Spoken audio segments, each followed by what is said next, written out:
जाती तज्जाति आशा आशा, तब कोई गायन गाता है मृत्योर्मा अमृतम गमे। बुद्ध अनूठे हैं, ध्रुव तारे। तारे तो बहुत, लेकिन ध्रुव तारा एक है। बुद्ध ध्रुव तारे जैसे। उनके साथ मनुष्य की चेतना के इतिहास में एक नए अध्याय का सूत्रपात हुआ। कृष्ण ने जो कहा वो पहले से कहा जाता रहा था, उसमें नया कुछ भी न था। क्राइस्ट ने जो कहा वो पुराने की ही नई व्याख्या थी। व्याख्या नई थी, लेकिन सत्य पुराने थे, अति प्राचीन थे। महावीर ने जो कहा उसे महावीर के पहले 23 और तीर्थंकर दोहरा चुके थे। जोड़ा, बहुत जोड़ा, लेकिन नए का कोई जन्म न था। बुद्ध के साथ कुछ नए का जन्म हुआ। बुद्ध के साथ एक क्रांति उतरी मनुष्य की चेतना में। उस क्रांति को समझना जरूरी है, तभी हम बुद्ध के वचनों को समझ पाएंगे। ये वचन साधारण नहीं है, ये क्रांति का उद्घोष है। तुम बुद्ध को औरों के साथ मत गिन लेना। हिंदुओं ने बुद्ध को अपने 10 अवतारों में गिना है। बौद्ध भी सोचते हैं कि ये बुद्ध के प्रति बड़ा सम्मान हिंदुओं ने प्रकट किया। मैं नहीं सोचता, क्योंकि बुद्ध को 10 अवतारों में गिनना बुद्ध के ध्रुव तारे पर चोट करनी। बाकी जो हिंदुओं के 9 अवतार हैं, उनमें से किसी ने भी नए को कोई सूत्रपात नहीं दिया है, कोई क्रांति उनसे प्रारंभ नहीं होती। उन्होंने शाश्वत सत्य दोहराए।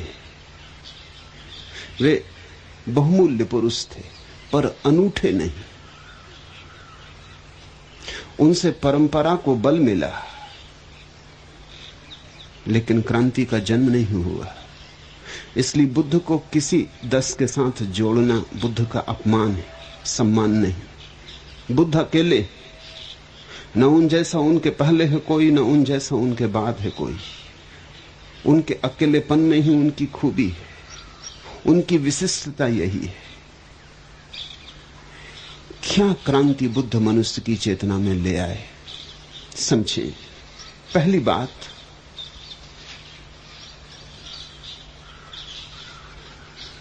बुद्ध के साथ धर्म ने वैज्ञानिक होने की क्षमता जुटाई। बुद्ध के साथ धर्म वैज्ञानिक हुआ। बुद्ध के साथ विज्ञान की गरिमा धर्म को मिली। इसलिए यह आकस्मिक नहीं है कि आज विज्ञान के युग में, जब राम फीके पड़ गए हैं और क्राइस्ट के पीछे चलने वाले भी औपचारिक ही क्राइस्ट का नाम लेते हैं, महावीर की पूजा भी चलती है, लेकिन बस नाम मात्र को, काम चलाओ। बुद्ध की गरिमा बढ़ती जाती। जैसे जैसे विज्ञान प्रतिष्ठित हुआ है मनुष्य के आंखों में, वैसे वैसे बुद्ध की गरिमा बढ़ती गई है। बुद्ध की गरिमा एक क्षण को भी घटी नहीं। और तो सत्पुरुष पुराने पड़ गए मालूम पड़ते हैं। बुद्ध ऐसा लगता है कि अब उनका युग आया, या शायद अभी भी नहीं आया है, आने वाला है। पगध्वनि सुनाई पड़ती है कि बुद्ध का युग करीब आ रहा है। चाहे अल्बर्ट आइंस्टीन हो, चाहे बर्ट्रैंड रसल, चाहे जियापाल सार्त्र, चाहे कार्ल जेस्पर्स, पश्चिम के बड़े से बड़े विचारक भी, जो क्राइस्ट के सामने झुकने में बेचैनी अनुभव करते हैं, उनके सिर भी बुद्ध के सामने झुक जाते हैं। बर्ट्रैंड रसल ने लिखा है कि मैं ईसाई घर में पैदा हुआ और ईसाई धारणा में पाला पोसा गया, लेकिन उससे मैंने छुटकारा पा लिया। एक बड़ी अनूठी किताब लिखी है, why I am not a Christian, मैं ईसाई क्यों नहीं हूं, और सारे तर्क दिए हैं कि जीसस का व्यक्तित्व अवैज्ञानिक है, इसलिए मैं ईसाई नहीं हो सकता। लेकिन बर्ट्रैंड रसल ने भी कहा बुद्ध के साथ बात कुछ और है। बुद्ध को इंकार करना मुश्किल है, क्योंकि बुद्ध ने अवैज्ञानिक कोई बात ही नहीं कही। बुद्ध ने एक शब्द नहीं उच्चारा जिसे तुम तर्क से खंडित कर सको। बुद्ध ने एक बात नहीं कही जो बुद्धि की कसौटी पर खरी ना उतरती हो। इसका यह अर्थ नहीं कि बुद्ध बुद्धि पर चुक जाते, बुद्ध बुद्धि के पार जाते, लेकिन बुद्धि का सहारा लेकर जाते हैं, बुद्धि के विपरीत नहीं, विरोध में नहीं। यह बुद्ध की पहली क्रांति है। बुद्ध कहते हैं बुद्धि की भी सीढ़ी बना लेंगे, इस पर चढ़ेंगे। सत्य बुद्धि के पार है, लेकिन बुद्धि विरोधी नहीं है, एंटी इंटेलेक्चुअल नहीं है, सुप्रा इंटेलेक्चुअल है। इसलिए बुद्धि को छोड़ने की जरूरत नहीं है सत्य को पाने के लिए। बुद्धि को परिमार्जित, निखारने की जरूरत है, शुद्ध करने की जरूरत है। अगर बुद्धि शुद्ध ना हो तो जहर है, शुद्ध हो जाए तो अमृत है। बुद्ध बुद्धिवादी है, यद्यपि उनकी बुद्धि बुद्धि के पार जो है उसकी तरफ इशारा करती। इसलिए कोई बुद्धिवादी बुद्ध को इंकार नहीं कर सकता। बुद्ध ने, जानते हो, भगवान की बात ही नहीं की, ईश्वर की बात ही नहीं की, परमात्मा का नाम ही नहीं लिया। नहीं कि बुद्ध को पता नहीं है, बुद्ध को पता ना होगा तो किसको पता होगा। लेकिन ये नाम लेना भी अबौद्धिक मालूम पड़ता है, इसका प्रमाण नहीं जुटाया जा सकता। अगर कोई पूछे कहां है ईश्वर, तो कैसे प्रमाण जुटाओगे? तो बुद्ध ईश्वर की बात छोड़ दी, लेकिन अप्रामाणिक बात कहने की उन्होंने भूल नहीं की। ईश्वर के संबंध में चुप रह गए। ध्यान की बात कही, क्योंकि वे जानते हैं जो ध्यान में उतरेगा वो एक दिन ईश्वर को जान ही लेगा। ईश्वर की बात ही क्या करनी, स्वाद ही ले लेगा, उस दिन डोल जाएगा, उस दिन मस्त हो जाएगा। लेकिन जब तक स्वाद नहीं लिया है तब तक कहीं ऐसा ना हो कि ईश्वर की बात करके ही रुकावट पड़ जाए।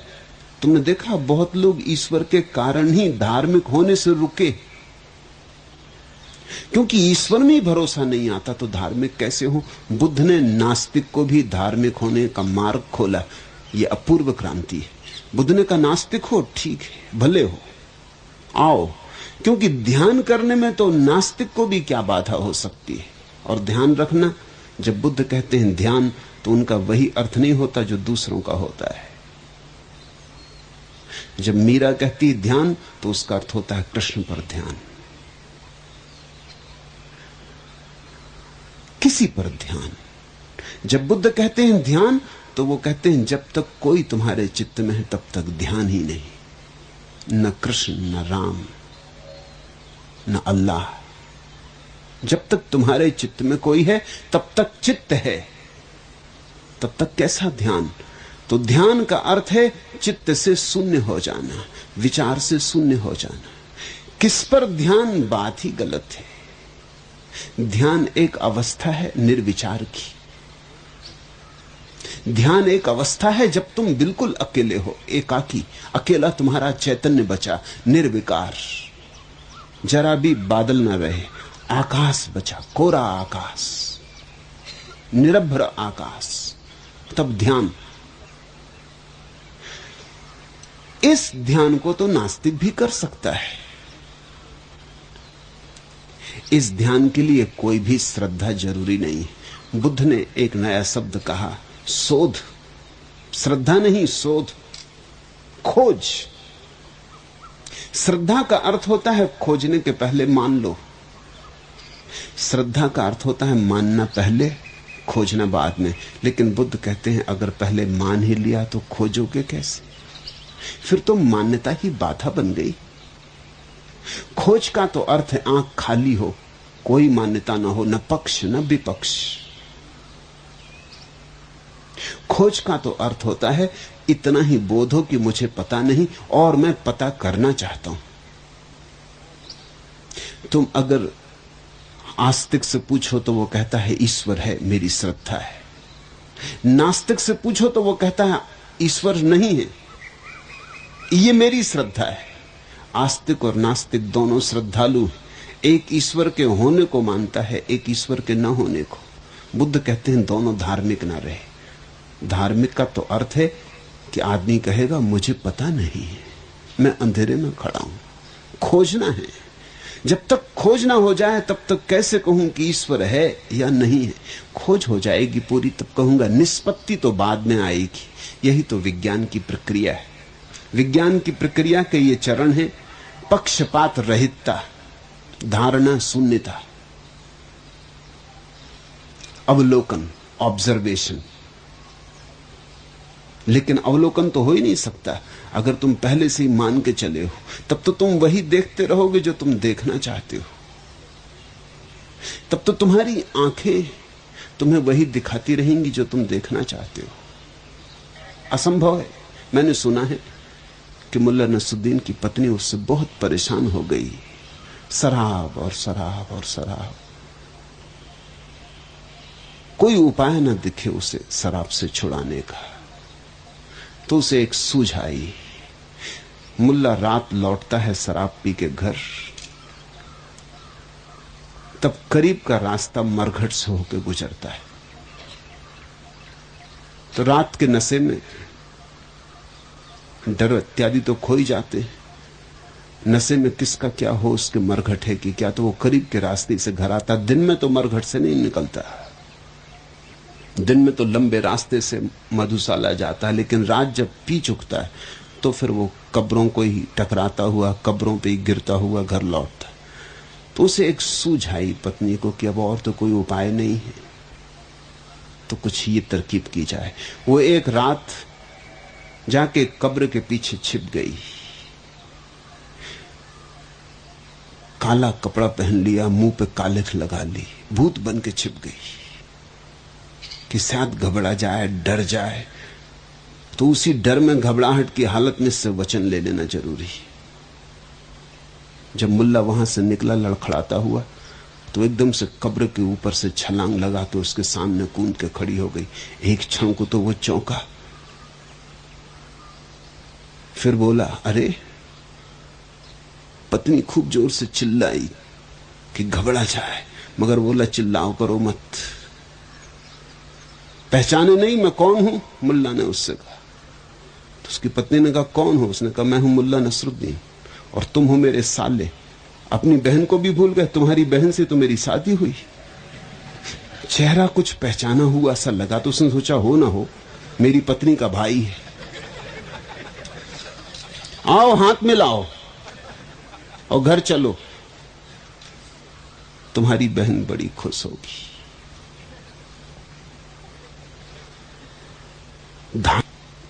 आकृति मन में हो तो उसी आकृति के सहारे तुम देखोगे। वो चीख पुकार तो पत्नी की पहचानी हुई थी, कई दफे चीख चुकी, पुकार चुकी। इस तरह का विकराल रूप घर में भी रख लेती, घर में पत्नियां बड़ा विकराल रूप रख लेती। इसलिए तो बाहर निकलते वक्त उनको साज समझने में बड़ी देर लग जाती, क्योंकि घर तो वो चंडी होती। तो ये रूप घर देख चुका था कई दफा, पहचाना हुआ रूप था। यद्यपि स्थान नया था, मरघट था, कालख भी लगा ली थी मुंह पर, बाल बिखरा लिए थे, काले कपड़े पहन लिए थे, तो भी फर्क न पड़ा, पहचान गया। तुम्हारी आंख में जब कोई आकृति बसी हो तो तुम उसे खोज ही लोगे। हम वही सुनते हैं जो हमारी धारणा है, हम वही देखते हैं जो हमारी धारणा है। विज्ञान का अनिवार्य चरण है कि तुम निर्धारणा से जाओ। तुम पहले से ख्याल लेके मत जाना, शून्य मन जाओ, नग्न मन जाओ, तो अवलोकन होगा। फिर परीक्षण करो, क्योंकि अवलोकन से कुछ नहीं होता। जो बात पहली दफा समझ में आ गई हो उसे कई तरफ से जांचो परखो, बहुत प्रयोग करो। जब हर प्रयोग में एक ही नतीजा आए और कभी अपवाद न हो, तब कुछ रास्ता है। तो अनुभव होगा, अनुभव से निष्पत्ति होगी। श्रद्धा बाद में। श्रद्धा पहला कदम नहीं है विज्ञान में। पहला कदम संदेह, अंतिम कदम श्रद्धा। जिसको तुम धर्म कहते हो आमतौर से, उसमें श्रद्धा पहला कदम और संदेह की तो कोई जगह ही नहीं। इसलिए बहुत बुद्धिमान लोगों को मजबूरी में अधार्मिक रहना पड़ता है, क्योंकि ये बात उनकी पकड़ में नहीं आती। संदेह को कहां ले जाएं? है तो है, और अगर परमात्मा ने दिया है संदेह तो उसे काट के कैसे फेंक दें? उसका कोई उपयोग होना चाहिए। इसलिए मैं कहता हूं बुद्ध ने अनूठी बात कही। बुद्ध ने कहा संदेह का उपयोग हो सकता है। संदेह को सेवा की, संदेह को श्रद्धा की सेवा में लगाया जा सकता है। संदेह श्रद्धा के विपरीत नहीं है। संदेह के ही सहारे श्रद्धा खोजी जा सकती, यही तो विज्ञान करता है। संदेह के सहारे श्रद्धा खोजता है। और वैज्ञानिक जब एक निष्पत्ति पर पहुंचता है तो संदेह का कारण ही नहीं रह जाता। सब परीक्षण कर लिए, अवलोकन कर लिया, सब तरह से जांच परख कर ली, ऐसा पाया। तथ्य, धारणा नहीं, तथ्य। बुद्ध का एक नाम है तथागत। उसका अर्थ होता है जो जगत में तथ्य को लाया, जिसके द्वारा जगत में तथ्य आया। इसके पहले कल्पनाएं थी, धारणाएं थी, विश्वास थे। तथागत प्यारा शब्द है, उसके बहुत अर्थ होते हैं। उसका एक अर्थ यह भी होता है, आगत का अर्थ होता है आया, और तथा का अर्थ होता है तथ्य, जिसके द्वारा तथा तथ्य जगत में उतरा। जिसने सत्य को तथ्य के माध्यम से खोजने के लिए कहा, जिसने श्रद्धा की शोध संदेह के द्वारा करने को कहा। ये बड़ी कीमिया है कि हम संदेह का उपयोग श्रद्धा को पाने के लिए कर लें।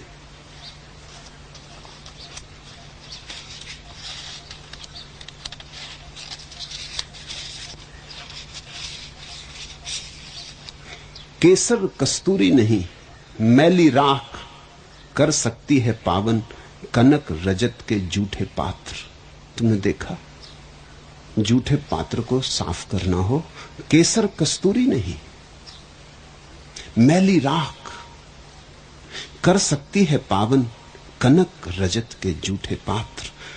स्वर्ण और चांदी के बने जूठे पात्रों को साफ करना हो तो राख का सहारा लेना पड़ता है। केसर कस्तूरी से थोड़ी पात्र शुद्ध होते, राख से शुद्ध होते। और राख क्या शुद्ध करेगी तुम कहोगे? राख तो खुद ही शुद्ध नहीं है। ऐसा ही संदेह है, ऊपर से देखोगे राख, लेकिन अगर इसका उपयोग कर लो तो तुम्हारी आत्मा के रजत कनक के पात्र इससे शुद्ध हो जाते। बुद्ध ने संदेह को शुद्धि के लिए उपयोग कर लिया, और कलाकार वही है जो व्यर्थ का भी सार्थक उपयोग कर ले। गुणी वही है जो कांटे को भी फूल बना ले। काट देना कोई गुण नहीं है, उपयोग कर लेना, सृजनात्मक उपयोग कर लेना गुण है।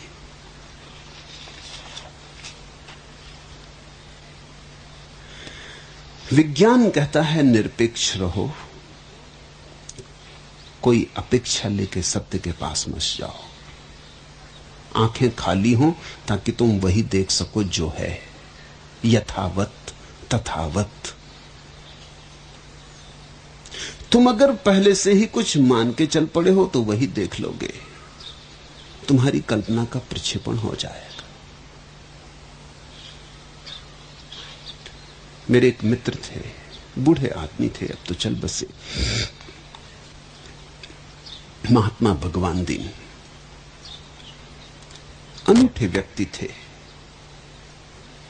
एक महानगर में कुछ पैसे इकट्ठे करने गए थे, कहीं एक आश्रम बनाते थे। सीधे साधे आदमी थे, बस एक अंडरवियर पहने रहते थे, कभी कभी सर्दी इत्यादि में एक चादर भी डाल लेते थे। वो अंडरवियर पहने वो दुकानों पर गए, किसी ने 4 आने दिए, किसी ने 8 आने दिए, किसी ने रुपया दिया। सांझ जब मुझे मिले, उन्होंने कहा कि इतना बड़ा नगर है, कुल 20 रुपए इकट्ठे हुए। मैंने कहा आप पागल हो, ये कोई ढंग है? आपको महात्मा होना आता ही नहीं, मुझसे पूछा होता। ये बात, ये जाने का ढंग नहीं। अब 2-4 दिन रुक जाओ, 2-4 दिन जाओ मत, लोगों को भूल जाने दो। उन्होंने कहा क्यों, फिर क्या होगा? मैंने कहा देखेंगे। 4 दिन बीत जाने के बाद अखबार में मैंने खबर दिलवाई कि बड़े महात्मा गांव में आए, महात्मा भगवान दीन, और 4-6 मित्रों को कहा कि जरा डुंडी पीटो, उनकी खबर करो गांव में। फिर 15-20 मित्रों को इकट्ठा कर दिया। मैंने कहा इनको साथ लेके अब जाएं, उन्हीं दुकानों पे जाना जिनसे 4 आने और 8 आने और 12 आने पाए थे। उन्हीं दुकानों पर गए। वो लोग उठ के चरण छुए कि महात्मा जी आइए, बैठिए, बड़ी कृपा की। अखबार में पढ़ा कि आप आए, और 20-25 आदमियों की भीड़। जिसने 4 आने दिए थे उसने 500 रुपए दिए, जिसने 8 आने दिए थे उसने 1000 रुपए दिए। जब वो सांझ को लौटे तो 20 रुपए नहीं, 20,000 रुपए इकट्ठे कर लौटे। मैंने पूछा कहो कैसी रही? लोग प्रचार को देते, विज्ञापन को देते, लोग तुम्हें थोड़ी देते कि तुम चले गए अपना अंडरवियर पहन के। 4 आने दे दिए, यही बहुत, तुमसे अंडरवियर नहीं छीन लिया उन लोगों ने, भले लोग, नहीं तो धक्का मार के निकालते अलग और अंडरवियर छीन लेते सो अलग। मगर वो कहने लगे आश्चर्य की बात है कि उन्हीं दुकानों पर गया और बुद्धुओं को यह भी ना दिखाई पड़ा कि मैं पहले 4 आने लेके चला गया हूं। देखता कौन है? वो 4 आने तुम्हें थोड़ी दिए थे, हटाने को दिए थे कि जो भी हो चलो हटो। फुर्सत किसको है? धारणा। जब धारणा हो मन में कि कोई महात्मा है तो फिर महात्मा दिखाई पड़ने लगता है। चोर हो तो चोर दिखाई पड़ने लगता है। एक आदमी के घर बगीचे में काम करते वक्त उसकी खुरपी खो गई, तो उसने चारों तरफ देखा, एक पड़ोस का लड़का जा रहा था, बिल्कुल चोर मालूम पड़ा। उसने कहा हो ना हो यही शैतान खुरपी ले गया। फिर 2-3 दिन उसने उसकी जांच परख की, जहां भी दिखाई पड़े तो गौर से देखे, बिल्कुल चोर मालूम पड़े। चाल से चोर, आंख से चोर, हर तरह से चोर। और 30 से 4 दिन खेत में अपने बगीचे में काम करते वक्त एक झाड़ी में पड़ी हुई वो खुरपी मिल गई। अरे उसने कहा खुरपी तो यहीं पड़ी। फिर उस दिन उस लड़के को देखा, वो एकदम भला सज्जन मालूम पड़ने लगा। न उसने खुरपी उठाई थी, न उसे कुछ पता है कि क्या हुआ, लेकिन धारणा। जब तुम्हारी धारणा हो कि फला आदमी चोर, तो तुम्हें चोर दिखाई पड़ने लगेगा। जब तुम्हारी धारणा हो कि फला आदमी साधु, तुम्हें साधु दिखाई पड़ने लगेगा। ये सत्य को खोजने के ढंग नहीं। धारणा अगर पहले ही बना ली तो तुम तो असत्य में जीने की कसम खा ली है। तो बुद्ध ने कहा कोई धारणा नहीं, कोई शास्त्र लेके सत्य के पास मत जाना। सत्य के पास तो जाना निर्वस्त्र और नग्न, शून्य, दर्पण की भांति जाना सत्य के पास। तो जो हो वही झलके तो ही जान पाओगे। अब मैं तुमसे दूसरी बात कहना चाहता हूं कि विज्ञान से भी कठिन काम बुद्ध ने किया, क्योंकि विज्ञान तो कहता वस्तुओं के प्रति निरपेक्ष भाव रखना। वस्तुओं के प्रति निरपेक्ष भाव रखना बहुत सरल है, लेकिन स्वयं के प्रति निरपेक्ष भाव रखना बहुत कठिन है। बुद्ध ने वही कहा। विज्ञान तो बहिर्मुखी है, बुद्ध का विज्ञान अंतर्मुखी है। धर्म का अर्थ होता है अंतर्मुखी विज्ञान। बुद्ध ने कहा जैसे दूसरे को देखते हो बिना किसी धारणा के, ऐसे ही अपने को भी देखना बिना किसी धारणा के। ये जरा कठिन बात है, करीब करीब असंभव जैसी, क्योंकि हम अपने को तो बिना धारणा के देख ही नहीं पाते। हम तो सब अपनी अपनी मूर्तियां बनाए बैठे। हम सब ने तो मान रखा है कि हम क्या हैं, कैसे हैं, कौन हैं, पता कुछ भी नहीं है, मान सब रखा है। इसलिए रोज दुख उठाते हैं, क्योंकि कोई हमें गाली दे देता है तो हमें कष्ट हो जाता है, क्योंकि हमने तो मान रखा था कि लोग हमारी पूजा करें और लोग गाली दे रहे हैं। कोई पत्थर फेंक देता है तो हम क्रोधित हो जाते, क्योंकि हमने तो मान रखा था कि लोग फूल मालाएं चढ़ाएंगे, लोग पत्थर फेंक रहे हैं। हमारी धारणाएं हैं अपनी, हमने मन में अपनी एक स्वर्ण प्रतिमा बना रखी, कल्पनाओं की, सपनों की, इंद्रधनुषी। बुद्ध कहते हैं ये प्रतिमाएं भी छोड़ो, नहीं तो तुम आत्म साक्षात्कार न कर सकोगे। तुम कौन हो ये धारणा छोड़ो। हिंदू कि मुसलमान कि ईसाई कि जैन, तुम कौन हो, ब्राह्मण कि शूद्र कि क्षत्रिय, तुम कौन हो, साधु कि असाधु, ये सब धारणाएं छोड़ो। तुम निर्धारणा होकर भीतर उतरो। अभी तुम्हें कुछ भी पता नहीं कि तुम कौन हो, और ये सब धारणाएं बहुत छोटी हैं। असाधु की धारणा तो व्यर्थ है ही, साधु की धारणा भी व्यर्थ है, क्योंकि जिसे तुम भीतर विराजमान पाओगे वो स्वयं परमात्मा है। ये तुम कहां की छोटी छोटी धारणाएं लेके चले हो। इन छोटी छोटी धारणाओं के कारण वो विराट नहीं दिख पाता। आंखें इतनी छोटी, विराट समाये कहां। तुमने सीमा इतनी छोटी बना ली है, बड़ा उतरे कैसे। तो तुम अपने भीतर भी टटोलते हो तो बस धारणाओं में ही उलझे रहते हो। बुद्ध ने कहा भीतर भी ऐसे जाओ जैसे तुम्हें कुछ भी पता नहीं। शांत मौन, अपने अज्ञान को धारण किए भीतर जाओ, तब वही दिखाई पड़ेगा जो है, और जो दिखाई पड़ेगा वही आंखें खोल देगा। ध्यानी आंख बंद करके ध्यान करने बैठता है, लेकिन जब ध्यान हो जाता तो आंख ऐसी खुलती है कि फिर कभी बंद ही नहीं होती, फिर सदा के लिए खुली रह जाती।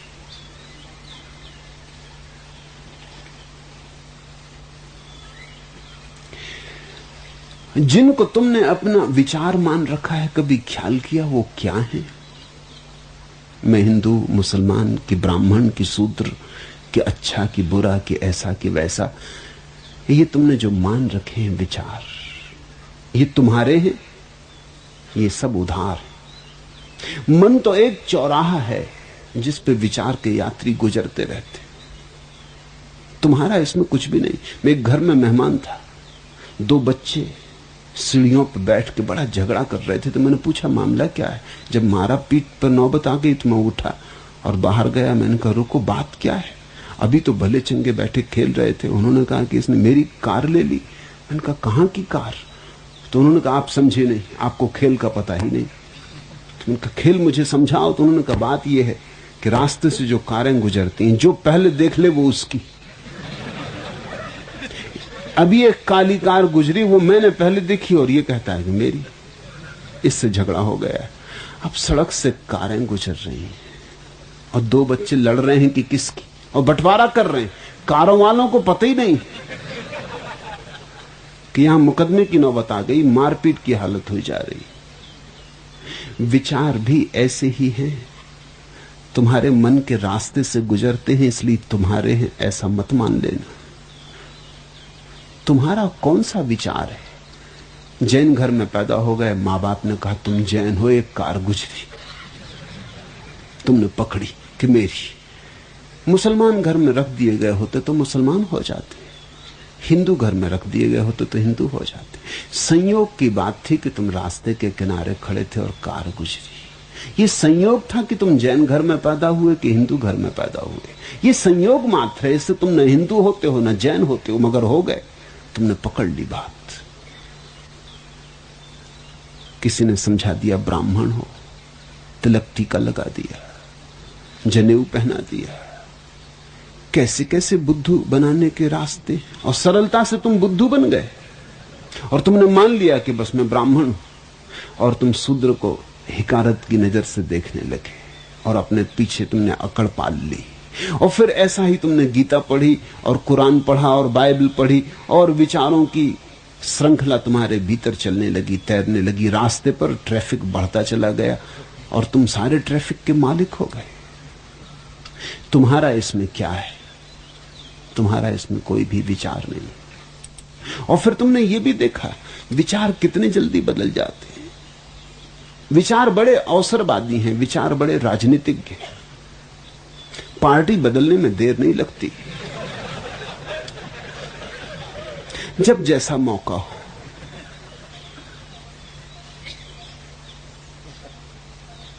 मुल्ला नसरुद्दीन अपने घोड़े को बांधकर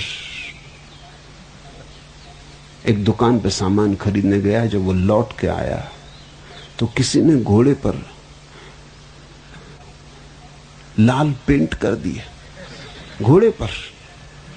तो बड़ा नाराज हुआ कि ये कौन आदमी है, इसमें किसने शरारत की। तो किसी ने कहा ये सामने जो शराब घर है, इसमें से एक आदमी आया और उसने इसको पोत दिया, कोई पिए होगा। तो मुल्ला बड़े क्रोध में भीतर गया। उसने कहा कि किस नालायक ने मेरे घोड़े पर लाल रंग पोता है, हड्डी हड्डी निकाल के रख दूंगा। कौन है, खड़ा हो जाए।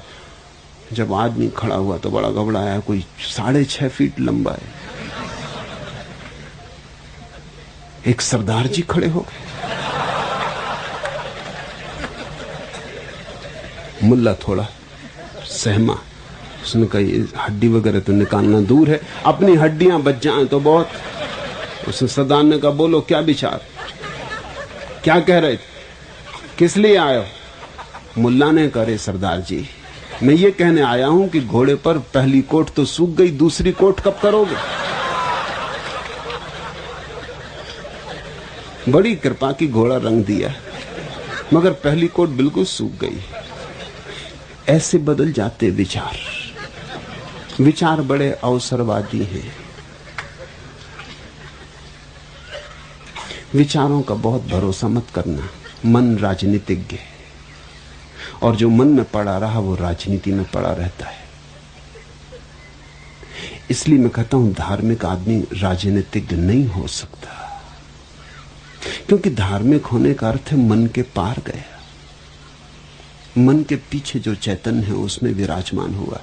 विचारों की इस भीड़ से हटो, लेकिन जब तक तुम पकड़े रहोगे कैसे हटोगे? विचारों की भीड़ ने ही तुम्हें बेईमान बनाया, पाखंडी बनाया, अवसरवादी बनाया है। मन रोग है, इससे अपने हाथ धो लो, बेमन हो जाओ। समाधि का इतना ही अर्थ है, ध्यान का इतना ही अर्थ है कि किसी तरह मन से तुम्हारा तादात्म्य छूट जाए। और तुम रोज देखते हो कि ये मन तुम्हें कैसे कैसे धोखे दिए जाता है, और इस मन के द्वारा तुम दूसरों को धोखे दे रहे हो, और ये मन तुमको धोखा दे रहा है। मैंने सुना है कि जंगल के जानवरों को आदमियों का एक दफा रोग लग गया। जंगल से दौड़ती जीपें और झंडे और चुनाव। जानवरों ने कहा हमको भी चुनाव करना चाहिए, लोकतंत्र हमें भी चाहिए। बड़ी अशांति फैल गई जंगल में। सिंह ने भी देखा कि अगर लोकतंत्र का साथ न दे तो उसका सिंहासन डमाडोल हो जाए।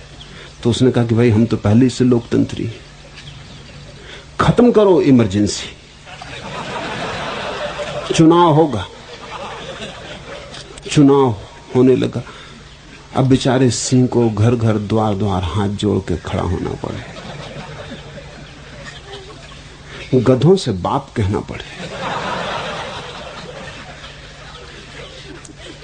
एक लोमड़ी उसके साथ चलती थी, सलाहकार जैसे दिल्ली में होते। उस लोमड़ी ने कहा एक बात बड़ी कठिन है, आप अभी अभी भेड़ों से मिलके आए और आपने भेड़ों से कहा कि तुम्हारे हित के लिए ही खड़ा हुआ, तुम्हारा विकास हो। सदा से तुम्हारा शोषण किया गया है, प्यारी भेड़ों तुम्हारे लिए मैं खड़ा हुआ। आपने भेड़ों से कह दिया, और आप भेड़ों के दुश्मन भेड़ियों के पास भी कल गए थे और उनसे भी आप कह रहे थे कि प्यारे भेड़ियों तुम्हारे हित के लिए मैं खड़ा हूं। तुम्हारा हित हो, तुम्हें रोज रोज नई नई जवान जवान भेड़ें खाने को मिले, यही तो हमारा लक्ष्य। तो लोमड़ी ने कहा ये तो ठीक है कि इधर तुमने भेड़ों को भी समझा दिया, भेड़ियों को भी समझा दिया, और अगर दोनों कभी साथ साथ मिल जाएं फिर क्या करोगे? उसने कहा तुम गांधी बाबा का नाम सुने कि नहीं? सुने। उस लोमड़ी ने कहा गांधी बाबा का नाम सुने। तो उन्होंने कहा गांधी बाबा हर तरकीब छोड़ गए। जब दोनों साथ मिल जाते तो मैं कहता हूं मैं सर्वोदयी हूं, सबका उदय चाहता हूं। भेड़ों का भी उदय हो, भेड़ियों का भी उदय हो, सबका उदय चाहता हूं।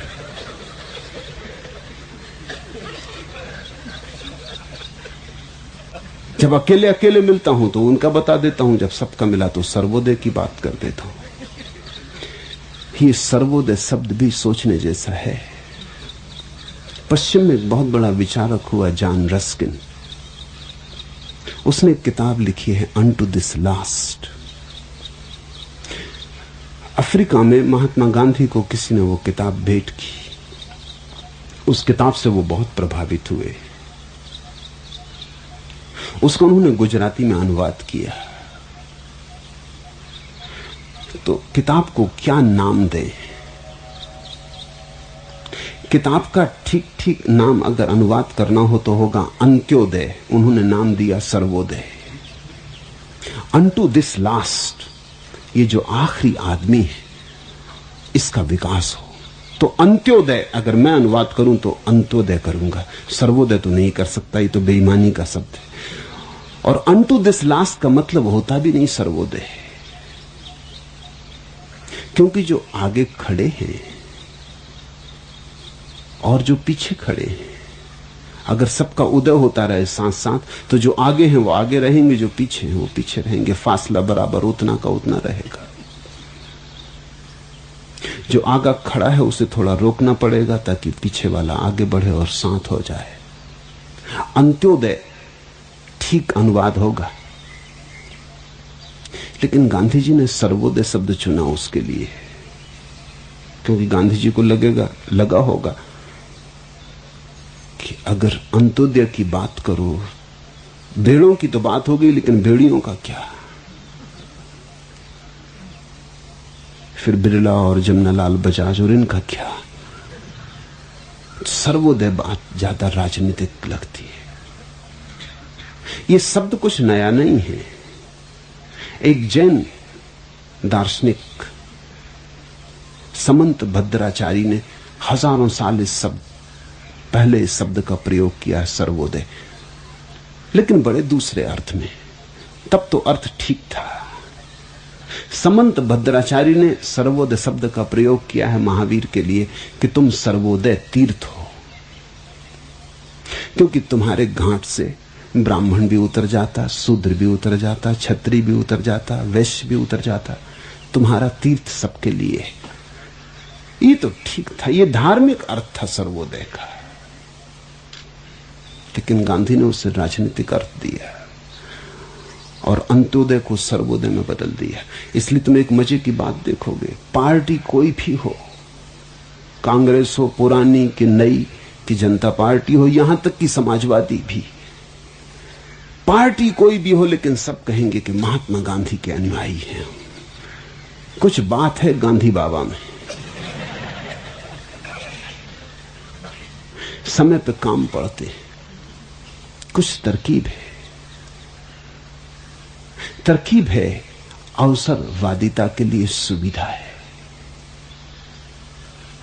तो सिंह भी कहता है कि मैं जब दोनों को साथ साथ मिल जाता हूं तब सर्वोदय की बात करता हूं।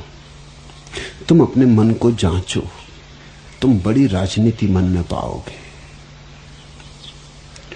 तुम चकित होगे देखकर कि तुम्हारा मन कितना अवसरवादी है।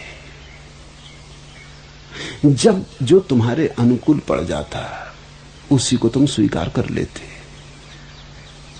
जब जिस चीज से जिस तरह शोषण हो सके तुम वैसा ही शोषण कर लेते। जब जैसा स्वांग रचना पड़े वैसा ही स्वांग रच लेते। अगर ऐसा ही चलता रहा ये स्वांग रचने का खेल तो आत्मबोध कभी भी ना हो सकेगा। कितने तो स्वांग तुम रच चुके। कभी जंगली जानवर थे, कभी वृक्ष थे, कभी पशु पक्षी थे, कभी कुछ, कभी कुछ, कभी स्त्री, कभी पुरुष, कितने स्वांग तुम रच चुके अनंत अनंत यात्रा पथ पर। कितने विचारों के चक्कर में तुमने कितने स्वांग रचे, कितनी योनियों में तुम उतरे, और अभी भी चक्कर जारी। बुद्ध कहते हैं जो मन से मुक्त हो गया वो आवागमन से मुक्त हो गया, क्योंकि मन ही तुम्हारे आवागमन को चलाता है। मन चलता है और तुम्हें चलाता है। मन का चलना रुक जाए तो तुम्हारा चलना भी रुक जाए। इस यात्रा का जो पहला कदम है वो है मन के साथ तादात्म्य तोड़ लेना। मैं मन नहीं हूं तो फिर मन के विचारों से क्या संबंध? तो न तो ईश्वर के संबंध में कोई विचार लेके चलना, ना आत्मा के संबंध में कोई विचार लेके चलना, ना शुभ अशुभ के संबंध में कोई विचार लेके चलना। विचार को पकड़ के चलने वाला निर्विचार तक कभी नहीं पहुंच सकेगा। विचार को छोड़ना है और निर्विचार में स्थिर होना है। ये महाक्रांति बुद्ध संसार में लाए।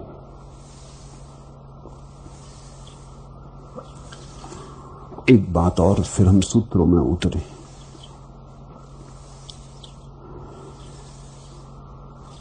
पश्चिम का एक बड़ा विचारक है कार्ल गुस्ताव जुंग। उसने एक महत्वपूर्ण बात खोजी, नई नहीं है, कहना चाहिए पुनः खोजी, क्योंकि इस देश को, पूर्वी मनीषा को ये तथ्य हजारों साल से ज्ञात है। कार्ल गुस्ताव जुंग ने यह खोजा कि कोई पुरुष सिर्फ पुरुष ही नहीं है, उसके भीतर स्त्री भी छिपी है, और कोई स्त्री सिर्फ स्त्री नहीं है, उसके भीतर पुरुष भी छिपा है। ये स्वाभाविक भी है, वैज्ञानिक भी है, क्योंकि प्रत्येक का जन्म दो के मिलने से हुआ है, पुरुष और स्त्री के मिलने से। तुम्हारी मां और तुम्हारे पिता के मिलन से तुम पैदा हुए हो, तो कुछ तुम्हारे पिता का तुम में आया है, कुछ तुम्हारी मां का तुम में आया है। तो तुम ना तो एकदम पुरुष हो सकते हो, ना एकदम स्त्री हो सकते हो। 100% पुरुष होता ही नहीं, और ना 100% कोई स्त्री होती। भेद ऐसा होता है कि 60% पुरुष, 40% स्त्री, तो तुम पुरुष, या तुम स्त्री, 60% स्त्री और 40% पुरुष, तो तुम स्त्री। लेकिन भेद ऐसे ही होता है, थोड़ा सा। प्रत्येक व्यक्ति के भीतर स्त्री छुपी है और प्रत्येक व्यक्ति के भीतर पुरुष छिपा है। मनुष्य द्विलिंगी है, बायसेक्सुअल है। इस तथ्य को मैं क्यों तुमसे कहना चाहता हूं, क्योंकि इस तथ्य के सारे कुछ बातें समझ में आ जाएंगी। पहली बात, तुम्हारे भीतर जो पुरुष छिपा है, उस पुरुष के कुछ लक्षण हैं। तर्क, सक्रियता, आक्रमण, हमला, पुरुष के लक्षण हैं। और तुम्हारे भीतर जो स्त्री छिपी है उसके कुछ लक्षण हैं। प्रेम, स्वीकार, भावना, कल्पना, समर्पण। पुरुष का लक्षण है संकल्प, स्त्री का लक्षण है समर्पण। पुरुष का लक्षण है ज्ञान, स्त्री का लक्षण है भक्ति। पुरुष का लक्षण है सत्य की खोज पर जाना, स्त्री का लक्षण है सत्य के आने की प्रतीक्षा करना। ये दोनों तुम्हारे भीतर छुपे हैं। तो तुम्हारे भीतर का पुरुष अगर बहुत सक्रिय हो जाए और वस्तु जगत में भी अगर पुरुष को ही खोजे, तुम्हारा पुरुष अगर वस्तु जगत में भी पुरुष को ही खोजे, तो तुम वैज्ञानिक बन जाओगे। इसलिए वैज्ञानिक कठोर तर्क से जीता है और कठोर सत्य की खोज करता है।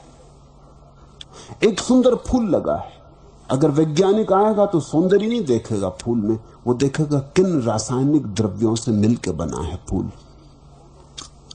उसमें जो कोमल तत्व है फूल में, उसे चूक जाएगा, जो कठोर तत्व है उसको पकड़ लेगा। वैज्ञानिक पुरुष की पुरुष से मिलन की अवस्था है, इसलिए विज्ञान एक तरह की होमोसेक्सुअलिटी है, समलिंगीता है। पुरुष पुरुष की खोज कर रहा है, जैसे पुरुष पुरुष के प्रेम में पड़ गया। इससे खोज तो होती है लेकिन बहुत सृजन नहीं होता, क्योंकि पुरुष और पुरुष के साथ कैसे सृजन हो सकता है। फिर एक दूसरी इससे विपरीत दशा है कि तुम्हारे भीतर की स्त्री सारे जगत में व्याप्त स्त्रीण तत्व की खोज करे। तुम्हारे भीतर की कोमलता जगत की कोमलता की खोज करे। इससे काव्य का जन्म होता है, कला का। तो तुम कवि को देखते हो, स्त्रीण हो जाता है, लंबे बाल बढ़ाए हैं, ढीले ढाले कपड़े पहने हैं, रंग बिरंगे कपड़े पहने हैं। और अगर तुम फूल दिखाओ तो उसको रासायनिक द्रव्य नहीं दिखाई पड़ेंगे, फूल का सौंदर्य, फूल का रंग, फूल की सुगंध, कोमल तत्व उसे दिखाई पड़ेंगे। अगर तुम चांद दिखाओ तो वैज्ञानिक देखेगा चांद में पत्थर, पहाड़, झीलें, कुछ इस तरह की चीजें देखेगा। अगर कवि को तुम दिखाओ चांद तो उसे अपनी प्रेसी का मुख दिखाई पड़ेगा, कि खिलता हुआ कमल दिखाई पड़ेगा, कि काव्य का जन्म होगा। तो कवि है स्त्री तत्व के द्वारा स्त्री तत्व की खोज, वो भी होमोसेक्सुअलिटी है, क्योंकि दो स्त्रियों के प्रेम से फिर कुछ सृजन नहीं हो सकता। और धर्म है हेटेरोसेक्सुअलिटी, एक स्त्री और एक पुरुष का मिलन। अब धर्म दो तरह के हो सकते हैं। तुम्हारे भीतर का पुरुष अस्तित्व में छिपी हुई स्त्री को खोजे तो एक तरह का धर्म होगा, और तुम्हारे भीतर की छिपी स्त्री अस्तित्व में छिपे पुरुष को खोजे तो दूसरे तरह का धर्म होगा। इसी से भक्ति और ज्ञान का भेद है। भक्ति का अर्थ हुआ तुम्हारे भीतर की स्त्री जगत में छिपे पुरुष को खोज रही, राधा कृष्ण को खोज रही।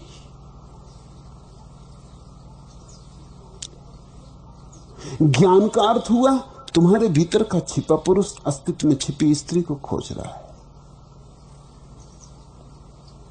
बुद्ध का धर्म ज्ञान का धर्म है। तुम्हारे भीतर का पुरुष जगत में छिपी स्त्री को खोज रहा है। बुद्ध का धर्म ज्ञान और ध्यान का धर्म है। नारद, मीरा, चैतन्य का धर्म भक्ति का, प्रेम का धर्म है। तुमने कभी ख्याल किया, हिंदू कभी भी जब कहते तो ऐसा नहीं कहते कृष्ण राधा नहीं कहते, कहते राधा कृष्ण। राधा को पहले रखते, कृष्ण को पीछे कर देते। कहते सीताराम, सीता को पहले रख देते, राम को पीछे रख देते। क्या कारण होगा? ये अकारण नहीं है, कुछ भी अकारण नहीं होता, ये चुनाव है। इसमें बात जाहिर है कि हमारे भीतर का स्त्री तत्व जगत में छिपे पुरुष तत्व को खोज रहा है, इसलिए स्त्री पहले है, राधा पहले, कृष्ण पीछे।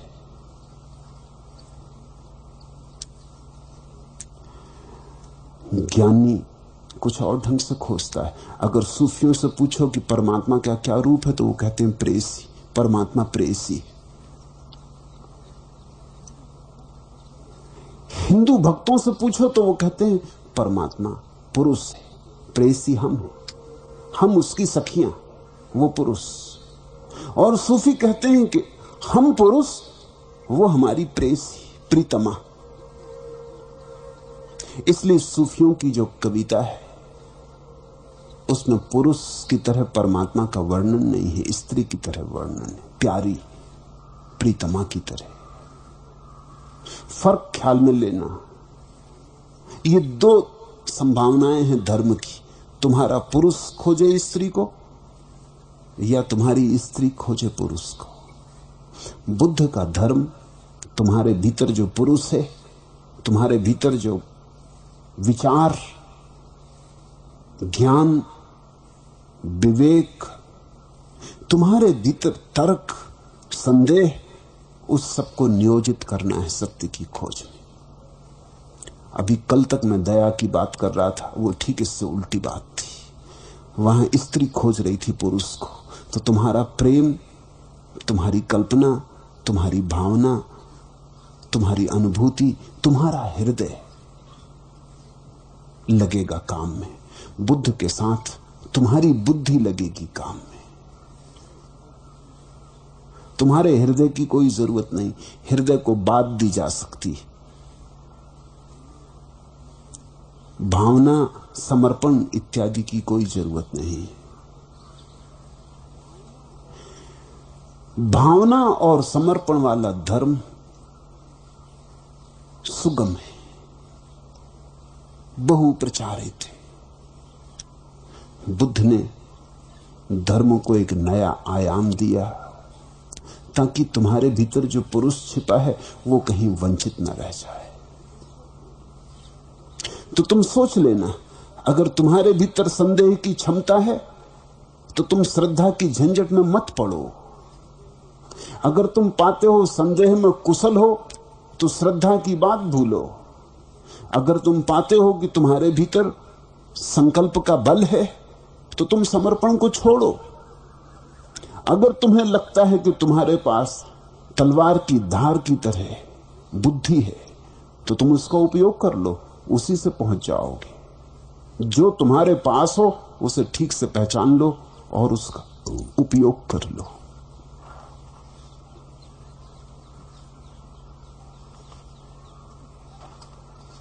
अब सूत्र।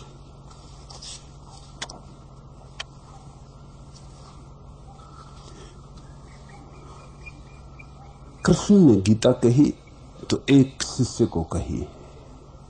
ये सूत्र धम्मपद के अलग अलग शिष्यों से अलग अलग समयों में कहे गए। ये बहुत शिष्यों को बहुत अलग अलग स्थितियों में कहे गए। और आज के जो सूत्र हैं उन सब सूत्रों के पीछे छोटी छोटी कथाएं हैं, कब कहे गए। वे कथाएं भी मैं तुम्हें याद दिलाना चाहूंगा क्योंकि संदर्भ में ही तुम ठीक से समझ पाओगे। पहला सूत्र, योचा पुब्बे पम जित्वा पच्छा सो नप मज्जति सोमम लोकम पभासेति अब्भा मुत्तो व चंदिमा। जो पहले प्रमाद करके पीछे प्रमाद नहीं करता वह मेघ से मुक्त चंद्रमा की भांति इस लोक को प्रकाशित करता है। तुमने एक वचन सुना होगा, पश्चिम के ईसाई फकीर कहते हैं कि प्रत्येक संत का अतीत है और प्रत्येक पापी का भविष्य। Every saint has a past and every sinner has a future. ये बड़ी महत्वपूर्ण बात है क्योंकि सभी संत अपने अतीत में पापी रहे।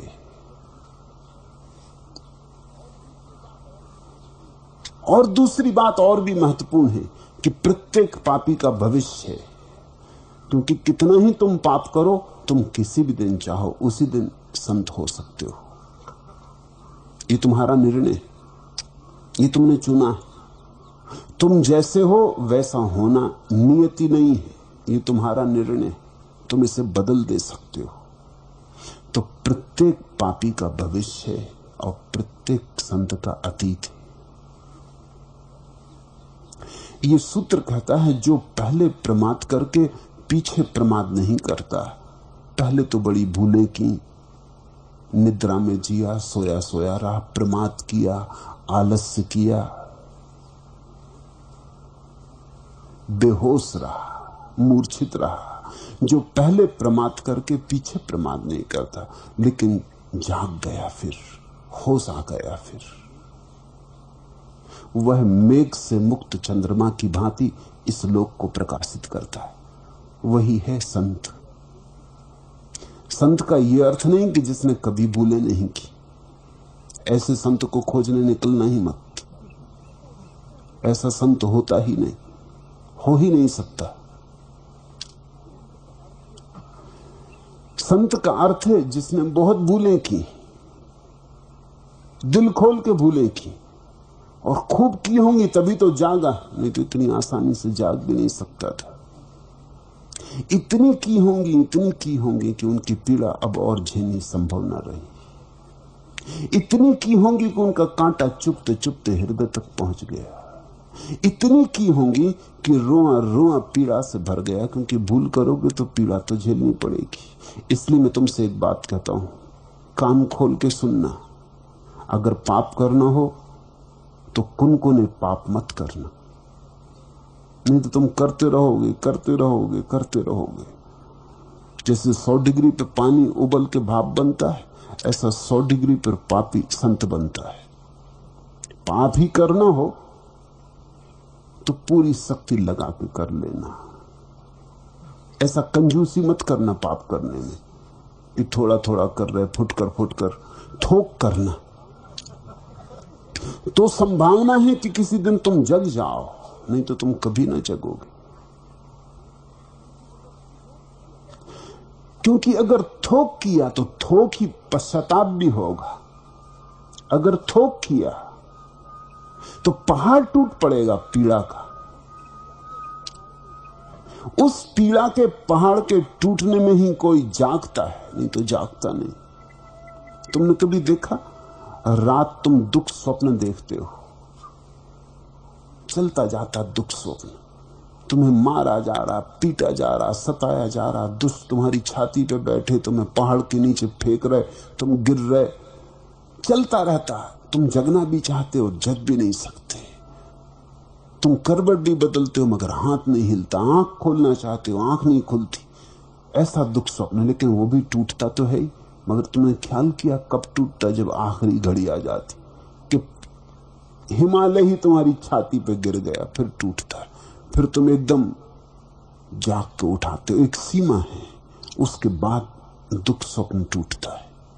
अगर दुख स्वप्न भी धीमा धीमा चलता रहे, होम्योपैथी की मात्रा में चलता रहे, एलोपैथिक डोज चाहिए पाप का, तो कोई जगता है। इसलिए बड़े पापी अक्सर क्षण भर में संत हो जाते। तुमने वाल्मीकि की कथा सुनी ना? क्षण भर में बाल्या भील क्षण भर में वाल्मीकि हो गया। पकड़ लिया एक ऋषि को। ऋषि जा रहे अपनी वीणा बजाते, भजन गाते, गीत गाते, पकड़ लिया लूटने के इरादे से। लुटेरा था बाल्या, बांध दिया एक वृक्ष से और कहा दे दो जो कुछ हो। ऋषि के पास कुछ था भी नहीं। उसने कहा ये वीणा है, अगर लेना हो ले लो, और मैं हूं, अगर मुझसे कुछ काम लेना हो मुझसे काम ले लो, लेकिन मामला क्या है, तू कर क्या रहा है? तो बाल्या ने कहा क्या कर रहा हूं? बच्चों का पेट भरना है, पत्नी है, बच्चे हैं, बूढ़े माता पिता हैं। उसने कहा ठीक है, तू एक बात तो उनसे पूछा कि जब इन सारे पापों का फल तुझे मिलेगा, वो इसमें सहयोगी होंगे, भागीदार होंगे? बाल्या थोड़ा चौंका। उसने कहा महाराज तरकीब ना निकलो भाग जाने की, मैं जाऊंगा घर और तुम इधर नदारत हो जाओगे। तो ऋषि ने कहा तू मुझे ठीक से बांध के जा, या चाहे तो मैं तेरे साथ घर चला चलूं। देखा ऋषि की आंखों में आदमी निष्ठावान था, सीधा सरल था। बांध दिया, कहा मैं अभी आया पूछकर। बाल्या घर गया, अपनी पत्नी से पूछा कि देख रोज मैं चोरी करता, डांके डालता, लोगों को मारता, मार भी डालता कभी, ये तुम्हारे लिए कर रहा हूं। जब इसका फल मुझे मिलेगा, नरक में जब मैं जलाया जाऊंगा, सड़ाया जाऊंगा, तब तुम इसमें भागीदार होगे कि नहीं? तो उसकी पत्नी ने कहा इसमें क्या भागीदारी, ये तुम्हारा काम है, पति हो तो तुम करते हो, मगर भागीदारी वगैरह इसमें कुछ नहीं है। तुम जानो, हमें पता ही क्या कि तुम कहां से क्या करके लाते हो, और इसमें स्त्री को लेना देना भी क्या है कि तुम पुण्य से कमाते कि पाप से, ये तुम जानो। बाल्या तो बहुत चौंका। उसने अपने बूढ़े बाप से पूछा। बूढ़े बाप ने कहा मैं वैसे ही बूढ़ा हो गया और परेशान हो रहा हूं, और अब कहां की परेशानियों की बातें मेरे पास लाता, और तू तो जब मरेगा तब मरेगा, मेरी मौत तो करीब आ रही, ये साझेदारी नहीं होगी, हम नरक में पहले पहुंच जाएंगे, फिर हमें कुछ मतलब नहीं। तू पुण्य करके ला कि पाप करके ला, बूढ़े बाप की सेवा करेगा ना। बूढ़े बाप की सेवा करने से जो पुण्य तुझे मिलना है वो मिलेगा, बाकी तू जो कर रहा है वो तू जान। उसने सबसे पूछा, कोई भागीदारी में राजी नहीं था। उसने कहा ये भी खूब रही। वो लौट के आया, ऋषि को उसने छोड़ दिया, पैरों पर गिर पड़ा। उसने कहा कि प्रभु मुझे कुछ ध्यान बता दो, हो गया बहुत, लेकिन मैं बड़ा पापी हूं और जल